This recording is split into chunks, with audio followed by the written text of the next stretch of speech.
Hover element allow you to add another layer above one component with an appear effect on hover.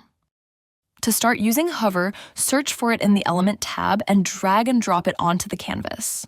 Hover provides an image by default and a button within the hover element that reveals when hovered.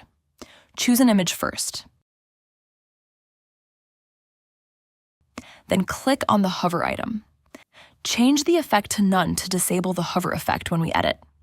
The item will position in bottom center with the width set to 90%. I also add a margin bottom to the hover items. I will delete the original button by hitting Ctrl-Delete and replace it with an Add to Cart button. Change the style of the new button to full width. Enable icon, it will all be on the left. Blue color, have vertical paddings and rounded style. Add a wrapper before the button. We will add two elements inside this wrapper. First is product price. Choose your product. Increase the font size and also color of the price text. Next, we add a product's color swatch. Remember, the product you add in store must have multiple color variants. In the Design tab, turn off the option name.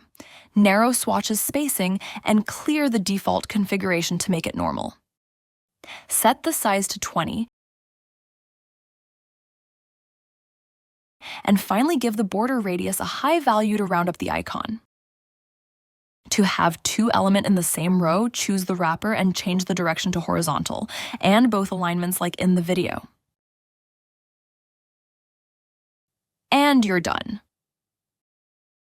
Remember to revert the effect of hover item back to fade up after all editing.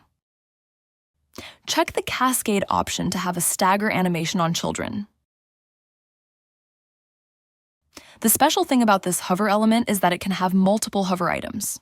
Click on the plus icon and find the hover item. We continue to turn off the hover effect. This time the item will be positioned on top center with a width of 90%. Don't forget some margin top. Add a product title.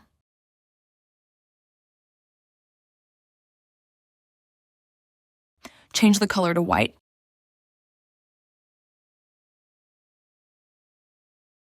And you're done. When you hover over the image, the hover items will activate smoothly.